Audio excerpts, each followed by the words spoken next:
أعوذ بالله من الشيطان الرجيم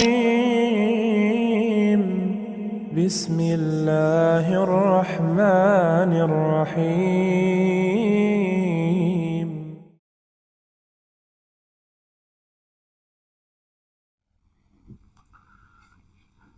Bismillahirrahmanirrahim. Assalamualaikum warahmatullahi wabarakatuh.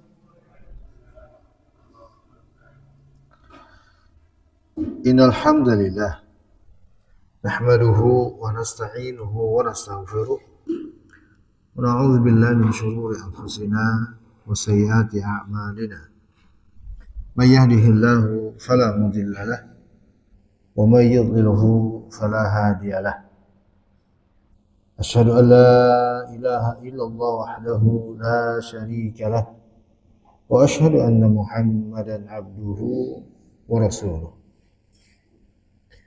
قال الله تعالى: يا أيها الذين آمنوا اتقوا الله حق تقاته ولا تموتن إلا وأنتم مسلمون وبعد. فيا معشر المسلمين wal muslimah, jamaah Masjid As-Salam, semua yang telah hadir di majelis ini, semoga kita semua mendapat rahmat dari Allah Subhanahu wa taala. Kembali kita berkumpul berjumpa dalam kebaikan insyaallah taala setelah sekian lama libur majelis kita. Kita akan lanjutkan kembali majelis untuk mengkaji tafsir ayat-ayat Al-Quran sebagaimana yang selama ini telah kita jalani. Semoga semua dalam keadaan sehat walafiat dan senantiasa tetap berusaha untuk istiqomah dalam kebaikan, dalam iman dan amal soleh. Walaupun telah berakhir cukup lama, 2 pekan bulan Ramadan, musim kebaikan dan ketaatan. Karena sejatinya iman dan amal soleh adalah bentuk penghambaan kita kepada Allah yang berakhirnya adalah dengan berakhirnya usia, bukan berakhirnya musim-musim tertentu. Salawat serta salam mari kita panjatkan mengawali pertemuan kita untuk Nabi kita, Nabi besar Muhammad sallallahu alaihi wasallam. Dan barangkali masih munasib, masih terkait bila saya juga panjatkan doa dengan doa yang biasa kita saling mengucapkannya di saat hari raya Idul Fitri, minal aidin wal faizin. Ya, semoga kita termasuk orang-orang yang kembali dan orang-orang yang beruntung. Kembali maksudnya kembali kepada Allah Subhanahu wa taala. Beruntung maksudnya beruntung dengan selamat dari api neraka. Ini yang juga kita panjatkan, semoga Allah kabulkan doa kita. Baik, hadirin yang saya hormati dan yang saya muliakan, kita akan lanjutkan majelis tafsir dan kita akan awali pertemuan pertama kita setelah libur ini dengan membuka surat Al-Alaq.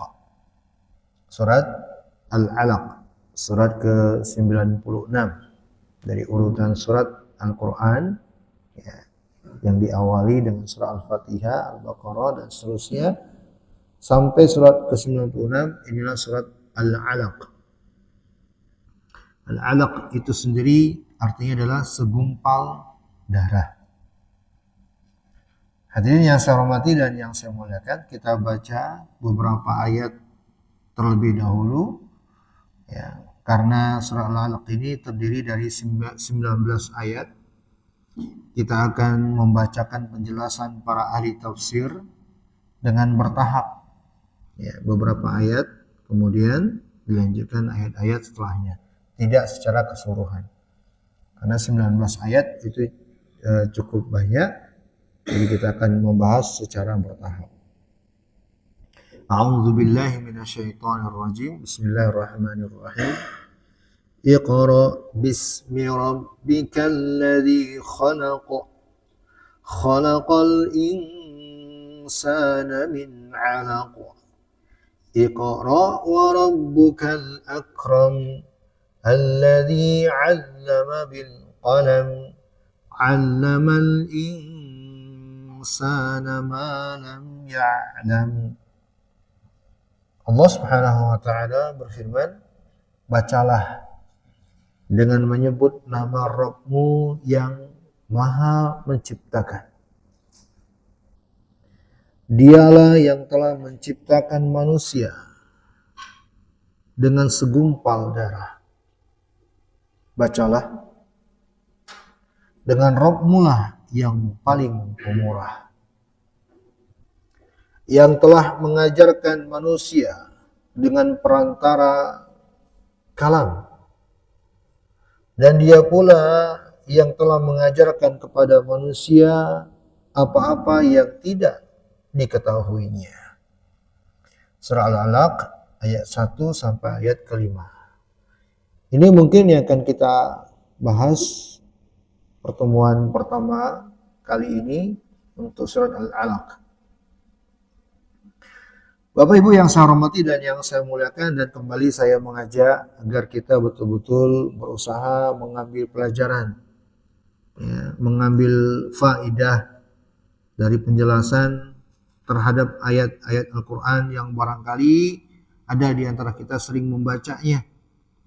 Sehingga nanti ketika kita membaca ayat-ayat tersebut, kita berusaha menghadirkan penjelasan-penjelasan terkait dengannya, ya, sehingga terwujudlah tadabbur.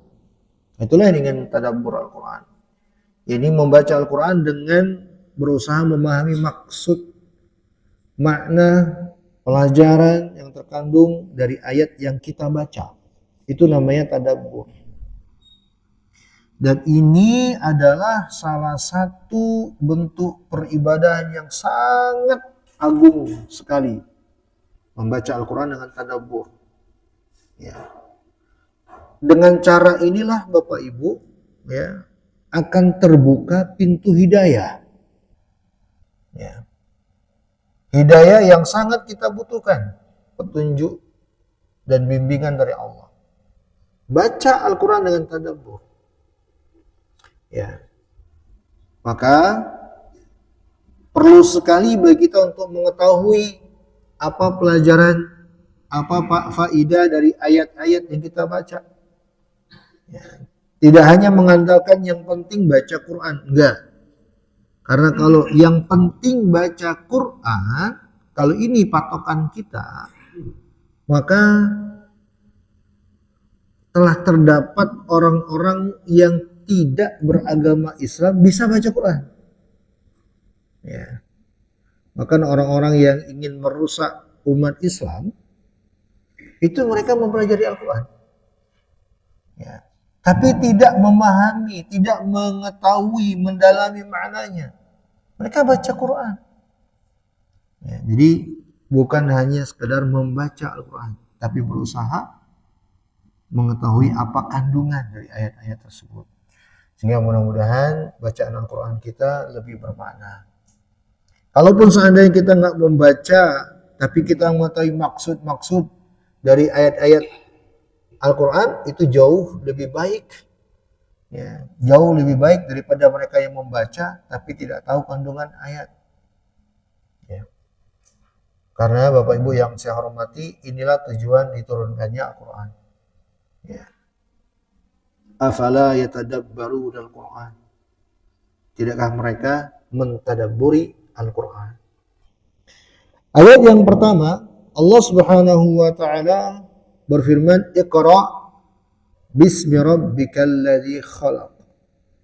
Bacalah dengan menyebut nama Rabbmu yang Maha mencipta.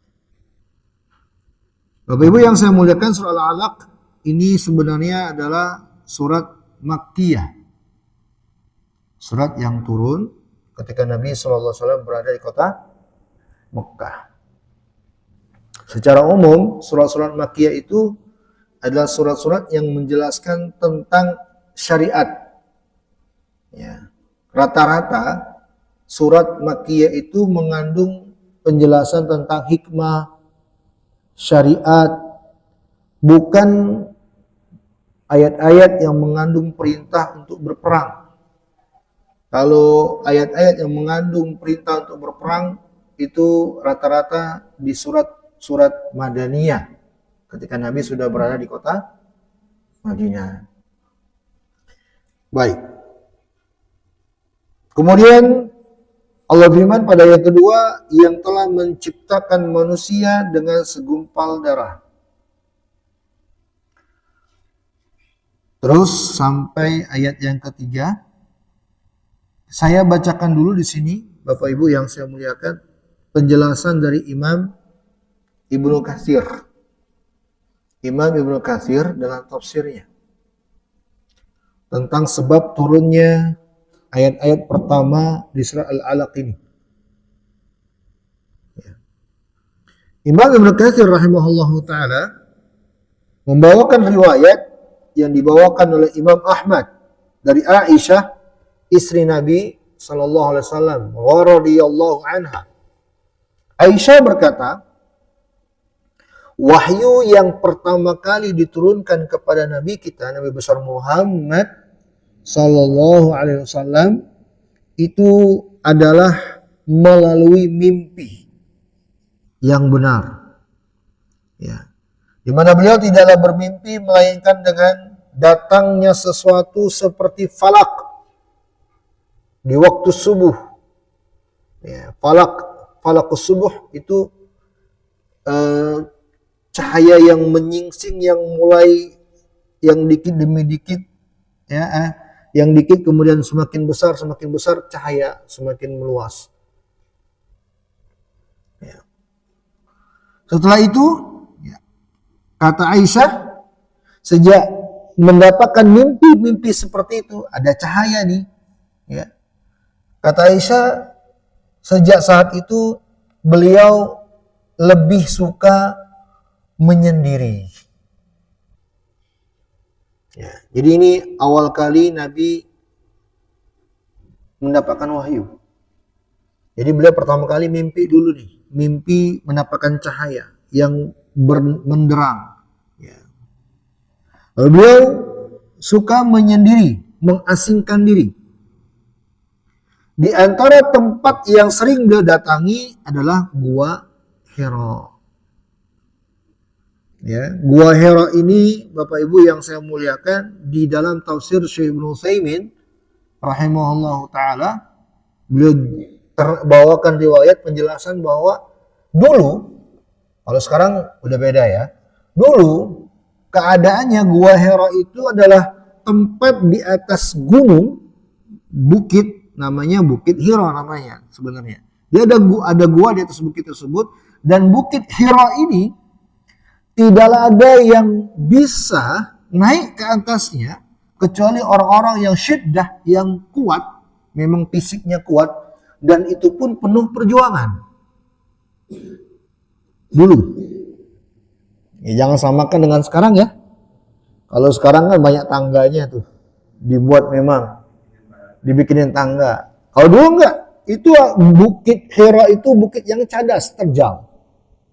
Sekarang lantai bawah itu kan udah bagus, udah ditinggikan. Tidaklah susah untuk sampai ke Gua Hira sekarang. Kalau dulu kata Syekh Ibnu Utsaimin, Gua Hira itu tidaklah bisa sampai ke sana kecuali memang orang-orang yang kuat, yang syadid, yang punya fisik yang bagus. Dan itu pun penuh perjuangan. Makanya hadirin yang saya hormati dan yang saya muliakan, Nabi kita itu dianugerahkan oleh Allah kekuatan 10 orang laki-laki. Itu Nabi kita. Ya, beliau itu punya kekuatan sebanding 10 laki-laki. Ya. Di tengah masyarakat kita. Itulah Rasulullah SAW.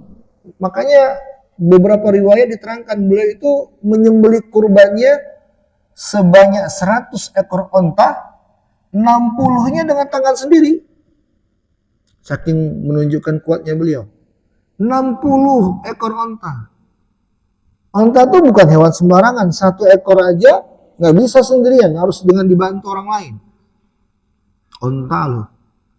Ya, ini beliau 60 sendirian.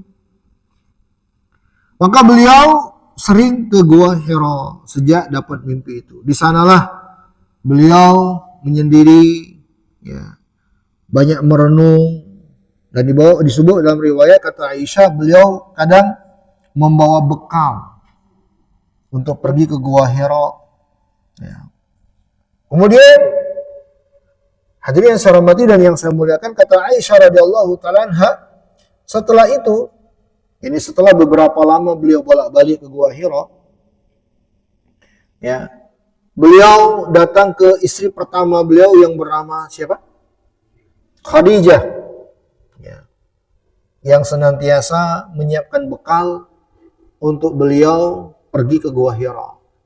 Hingga sampailah suatu hari, ya, turunlah ayat-ayat yang dibawa oleh malaikat Jibril dengan tiba-tiba tanpa beliau sadari. Jadi Nabi SAW sebenarnya ke Gua Hira itu bukanlah menunggu wahyu, bukan. Beliau tidak memiliki mindset bahwa akan turun wahyu, enggak. Makanya ketika wahyu yang pertama ini turun di saat beliau berada di Gua Hira, kan beliau sakit. Karena di luar, betul-betul di luar perkiraan. Beliau nggak memperkirakan akan ada peristiwa ini. Ya, datanglah malaikat Jibril. Ya, seraya berkata, Iqra, ya, bacalah.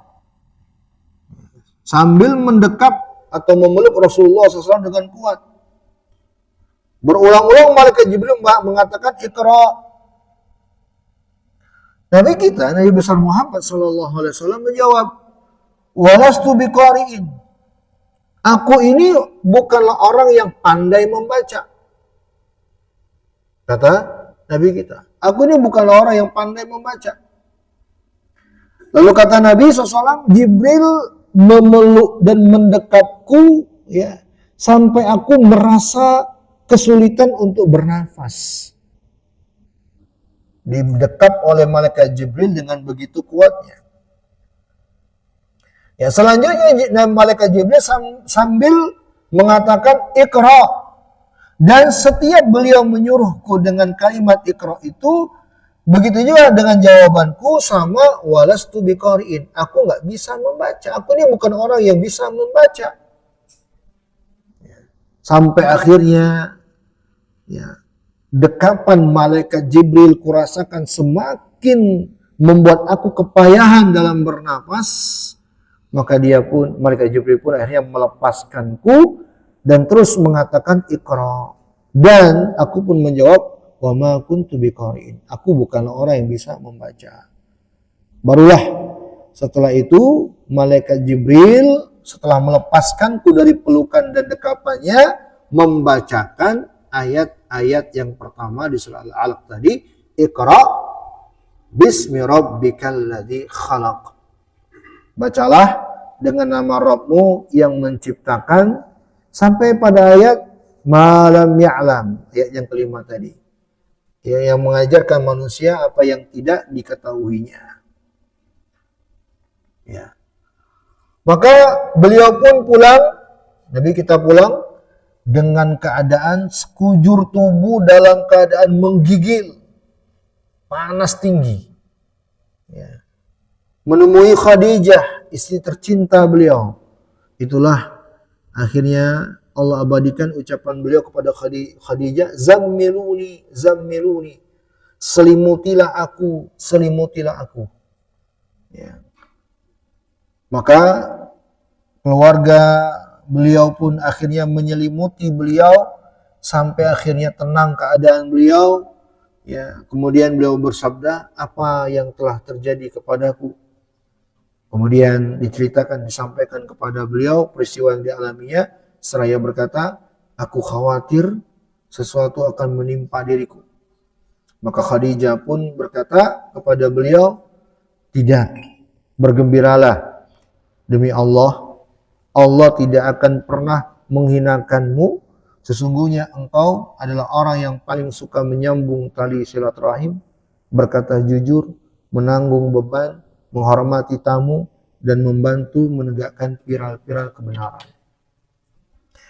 Hadirin Bapak Ibu yang saya hormati dan yang saya muliakan, ini riwayat yang menjelaskan sebab turun ayat-ayat pertama di surah Al-Alaq yang tadi telah kita bacakan. Yang pada intinya bahwa ayat-ayat yang pertama tadi 1 sampai 5 adalah ayat-ayat yang turun di saat Nabi sedang berada di mana? Di Gua Hira. Saat beliau sedang menyendiri. Ada beberapa pelajaran yang ingin saya sampaikan terkait dengan hal ini. Yang pertama, Bapak Ibu yang saya hormati dan yang saya muliakan. Peristiwa Nabi SAW ke Gua Hira itu adalah peristiwa yang Nabi SAW jalani karena ingin mencari ketenangan diri. Ya, sebab beliau melihat keadaan masyarakat jahiliyah yang begitu rusaknya. Ya. Jadi bukan terkait dengan tempat. Ya, tidaklah terkait dengan Gua Hira-nya, bukan di situ letak pelajaran. Ya, Nabi SAW itu ya kebetulan, artinya tentu ini sebuah ketetapan ya, nggak mungkin kebetulan begitu saja. Ya, takdir dari Allah yang pasti ada hikmahnya. Yang ingin saya jelaskan bahwa kesalahan sebagian masyarakat kita ya dengan hal ini atau kejadian ini akhirnya mengagungkan Gua Hira-nya. Ya. Menjadikan Gua Hira-nya sebagai tempat yang keramat. Sehingga ada di antara kita, masyarakat kita, bukan hanya masyarakat Indonesia, luar negeri juga, memberat-beratkan diri ke sana. Bahkan sholat di sana. Ngapain? Tidak ada faedahnya sama sekali. Kalau peristiwa ini adalah peristiwa yang menjelaskan adanya keutamaan untuk Gua Hira-nya, maka pasti Nabi jelaskan itu. Bahwa Gua Hira ini tempat yang mulia. Tapi tidak ada satu periwayat Nabi menjelaskan keutamaan untuk tempat yang namanya apa?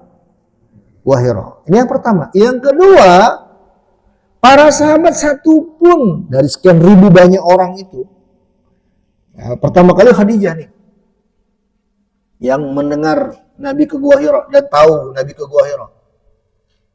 Dan setelahnya para sahabat yang lain yang tahu akan hal ini. Tidak ada satu pun dari sekian banyak sahabat Nabi itu memahami bahwa Gua Hira ini tempat yang berberkah. Nggak ada. Sehingga memberat-beratkan diri ke sana. Mencari wahyu, mencari mimpi, enggak. Jadi kekeliruan ya, asumsi di tengah masyarakat kita. Yang dengan peristiwa ini akhirnya menganggap Gua Hira ini tempat yang berberkah. Ada yang memberat-beratkan diri naik ke sana, berjuang pada sudah tua, fisiknya udah lemah. Pokoknya sampai ke sana lalu meninggalkan tulisan-tulisan. Iya ada. Ada juga yang sebaliknya ngambil apa aja yang bisa diambil di sana. Pulang ke Indonesia dibawa. Batu-batu kecil lah, kerikil segala macam diambil, bawa ke Indonesia. Ini dari Gua Hira loh ini.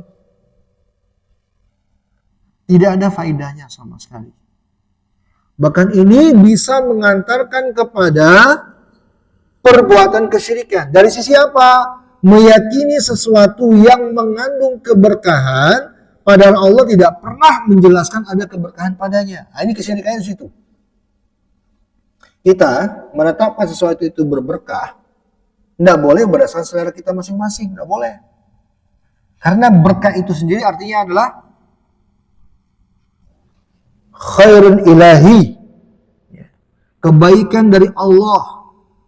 Ya namanya kebaikan dari Allah itu sesuai dengan ketetapan Allah kan. Nggak boleh. Kalau kita menetapkan ini kebaikan sebenarnya berarti bukan kebaikan dari Allah, kebaikan dari kita sebenarnya.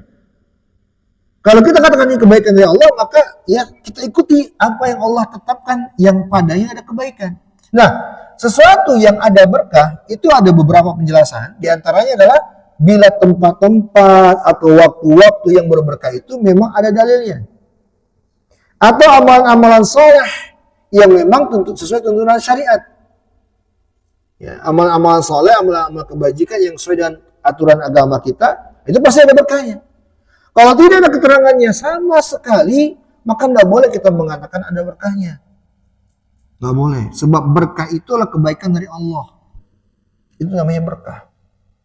Kalau tidak ada keterangannya, maka sebenarnya kita memaksakan diri untuk mengatakan ada baiknya, tapi mengatasnamakan agama. Boleh tidak? Tidak boleh. Ya. Jadi, Bapak Ibu yang saya hormati dan yang saya muliakan, kalau mungkin saja nih, mungkin aja di antara kita nih, diberi kemudahan oleh Allah untuk berangkat ke sana. Amin dong.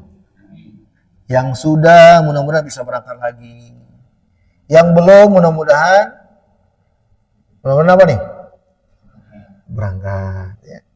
Kalau ke sana nggak usah memberat-beratkan diri ke Gua Hira. Cukup tahu aja. Nanti akan biasa diajak, itu Gua Hira ditunjuk nanti. Tuh Gua Hira tuh. Ya udah cukup tahu aja. Kalau tahu boleh tidak? Ya boleh ya, namanya pengetahuan. Tapi memaksakan diri untuk naik ke atas, apalagi menyendiri di sana, gak usah ngapain. Tidak ada keberkahannya sama sekali. Ya. Apalagi kalau Bapak Ibu yang udah cukup tua, lanjut usianya. Ya. Ini banyak loh masyarakat negeri kita. Ya, negeri Konoha.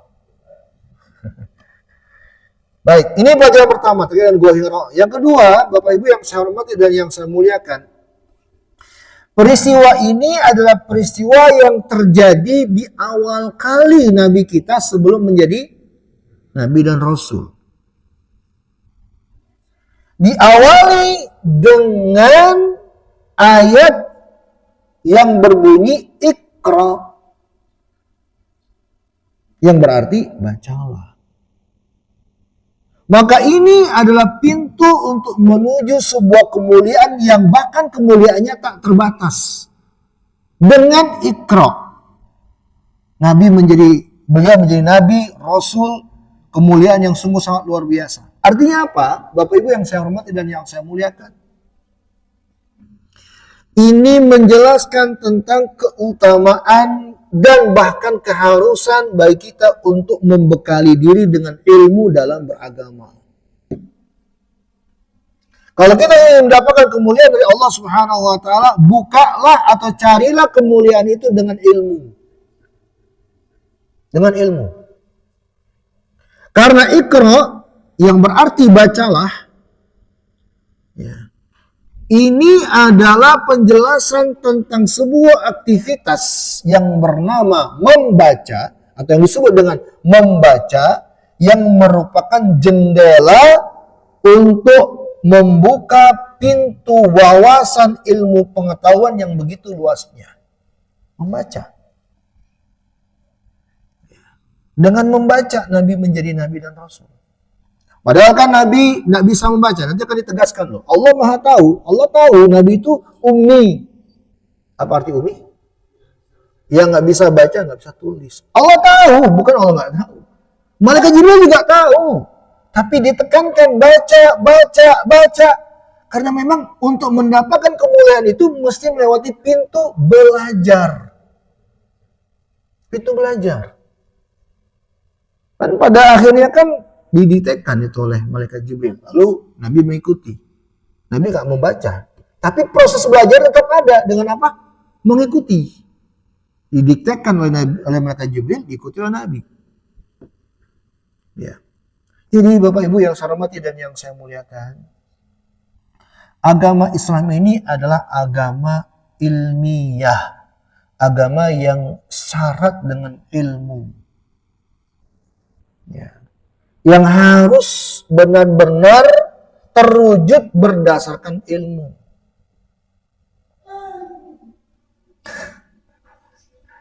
Kadang sebagian kita menyadari, bahkan sangat mengetahui dengan keyakinan sepenuhnya, ya,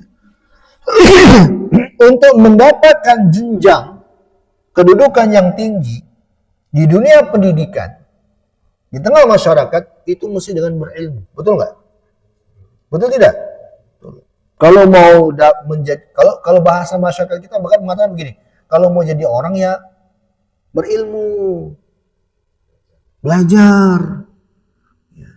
Kita bahkan dengan begitu effort dan usahanya sampai mengeluarkan tidak sedikit modal untuk belajar ke sana kemari, keluar kota, keluar negeri bahkan, agar jadi orang. Kalau berkata bahasa masyarakat kita. Tapi kesadaran ini hanya identik dengan ilmu duniawi. Itu masalahnya kita. Untuk ilmu agama cenderung ala kadarnya. Tidak ada usaha untuk belajar. Maka Bapak Ibu yang masih berusaha untuk bertahan, istiqomah, ikut majelis taklim, ini luar biasa nikmat dari Allah loh. Bersyukurlah kepada Allah. Itu nikmat pilihan itu. Ya. Semoga diberi istiqomah. Ya. Dan semoga Allah membalas panitia, Pak Yuda dan teman-teman, ya, atas kebaikan ini dengan balasan yang berlipat-lipat. Banyak masyarakat kita untuk masalah ilmu agama tidak mau belajar.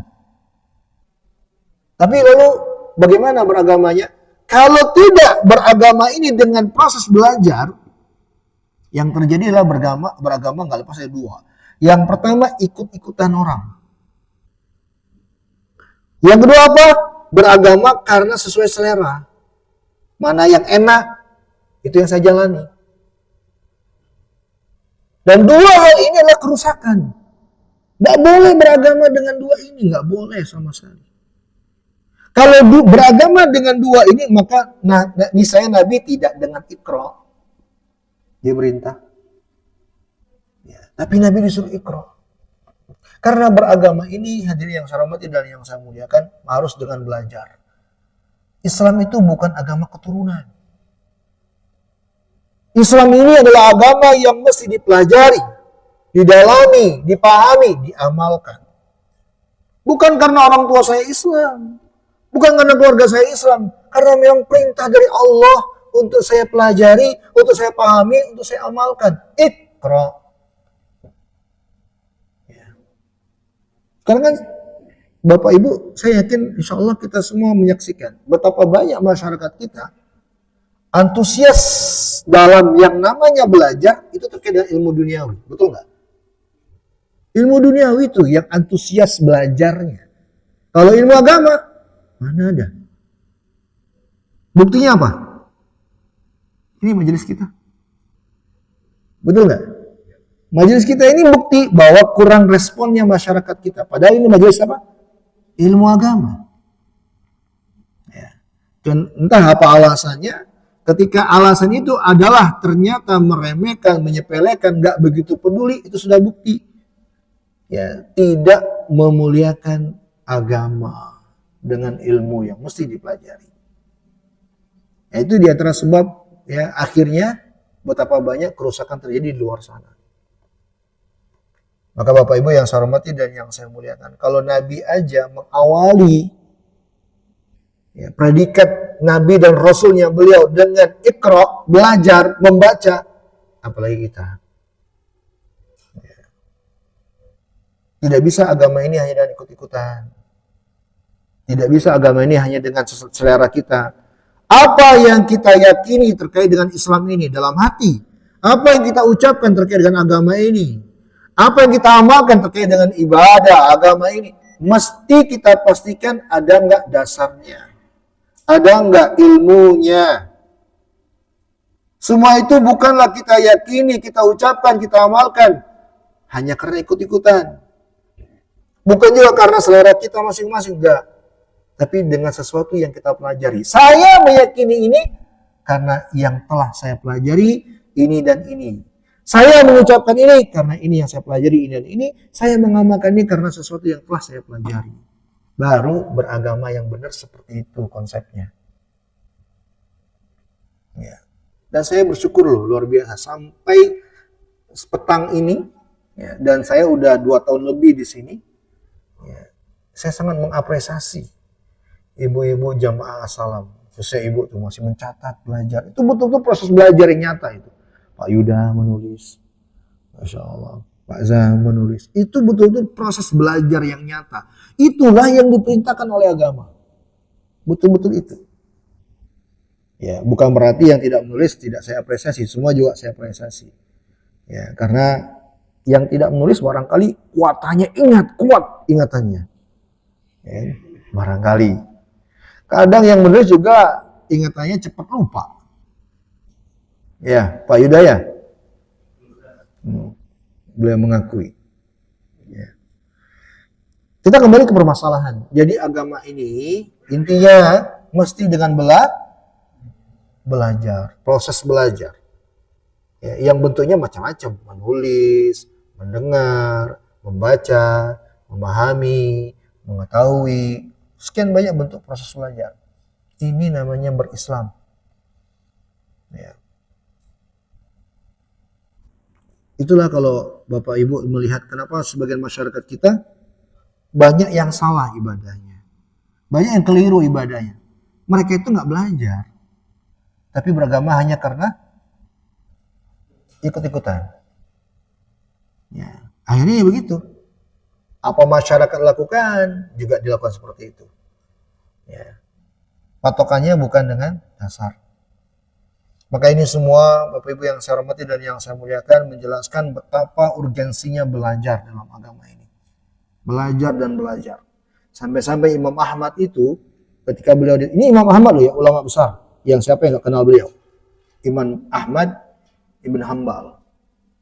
Beliau itu selalu bawa pulpen. Kalau dulu, zaman dulu, pulpen itu kan pakai tinta, tuh tinta basah tuh. Ya, yang kalau nulis dicocol dulu gitu kan. Dicelupin dulu baru bisa nulis. Nah, saking seringnya, beliau taruh di kantong jubahnya ini penuh dengan percikan tinta. Banyak. Maka orang sering bertanya, wahai imam, sampai kapan engkau begini bajumu banyak tinta-tintanya? Kata Imam Ahmad menjawab sambil menunjuk kepada tinta yang ada di pakaiannya, ma'al mahbara ilal maqbara. Bersama dengan tinta-tinta ini sampai ke kuburan. Itu Imam Ahmad. Ya, menunjukkan apa? Belajar terus sampai wafat. Belajar agama. Jadi Bapak Ibu yang saya muliakan, saya memotivasi untuk kita semua. Tidak ada kata henti untuk belajar itu. Ini kan kalimat-kalimat bukan kalimat asing sebenarnya. Tapi masalahnya adalah selama ini kalimat-kalimat seperti ini lebih diarahkan kepada perkara duniawi. Ya kan? Terus belajar, ayo semangat belajar. Ya bukalah cakrawala ilmu dengan ilmu, belajar dan seterusnya. Tapi ini identik dengan ilmu duniawi. Kalau ilmu agama nggak diarahkan ke situ. Cenderung ikut-ikutan. Padahal banyak banget loh masalah agama yang harus kita pelajari. Begitu banyaknya. Begitu banyaknya. Masalah sholat aja begitu banyak masalah. Jadi Nabi SAW diperintahkan awal kali dengan membaca Iqra bismi rabbikal ladzi khalaq. Pada ayat yang kedua, Bapak Ibu yang saya hormati dan yang saya muliakan. Maksudnya yang pertama, pada kalimat penggalan kedua setelah Iqra bismi rabbik, ya, Allah Jalla wa'ala menyebut alladzi khalaqa. Ya, bacalah dengan menyebut nama Rabbmu yang telah menciptakan. Di sini terdapat pelajaran Bapak Ibu yang saya hormati dan yang saya muliakan bahwa mengawali sesuatu dengan menyebut nama Allah Subhanahu wa taala itu perkara yang sangat disyariatkan. Sudah azan kah? Sudah masuk Isya ya? Oh, cepat sekarang ya. Saya kira masih 7:30. Ya, saya masih belum begitu monitor. Baru pulang dari Cirebon. Ya, karena sudah terdengar azan, kita cukupkan pertemuan kita malam hari ini sampai di sini. Mudah-mudahan dengan sedikit ini bermanfaat, Allah berikan kebaikan dan secara khusus menambah semangat untuk terus belajar. Ya. Dan Bapak Ibu kalau ada keluarga saudara ingatkan, ayo kita belajar, ajak ke masjid, ayo kita belajar. Ya, mumpung masih ada kesempatan. supaya kita betul-betul telah berusaha beragama Islam ini karena Allah, ya, dengan belajar apa yang Allah ajarkan, apa yang Allah perintahkan, kita ketahui dengan belajar. Kalau enggak, maka kita beragama karena ikut-ikutan nanti jadinya. Allah Ta'ala alam bisawab. Sebelum saya tutup, ada yang ingin bertanya enggak? Dari Bapak Ibu, silakan. Kalau ada yang bertanya atau ingin menyampaikan sesuatu, silakan. Ya, silakan.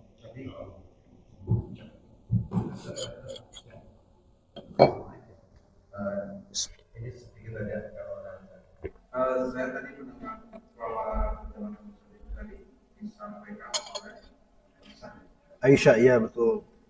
itu waktu di dua hero itu hanya belum punya istri. Betul. Iya, betul. Pertanyaannya kenapa bisa Aisyah menyatakan? Iya, baik. Iya, betul. Bagus pertanyaannya. Jadi hadis tersebut adalah hadis yang diriwayatkan oleh Aisyah. Jadi Aisyah itu mendengar penyampaian dari Rasulullah, bukan Aisyah mengalami peristiwa itu. Beliau meriwayatkan. Makanya dari sahabiah yang paling banyak riwayatnya itu Aisyah radhiyallahu taala. Jadi Nabi itu menceritakan kepada Aisyah. Aisyah yang meriwayatkan kepada yang lain. Bukan beliau mengalami, beliau nggak mengalami, jelas. Bahkan bisa jadi barangkali belum lahir atau masih kecil. Ya. Wallahu taala alam bisawab. Ada lagi? Tidak ada? Cukup ya? Kita akhiri pertemuan perdana setelah Idul Fitri ini. Semoga berberkah. Jazakumullahu khairan wa barakallahu fikum. Mohon maaf atas segala keterbatasan. Kita akhiri subhanakallahumma bihamdika asyhadu an la ilaha illa anta astaghfiruka wa atubu ilaik. Wabillahi taufiq wal hidayah. Assalamualaikum warahmatullahi wabarakatuh.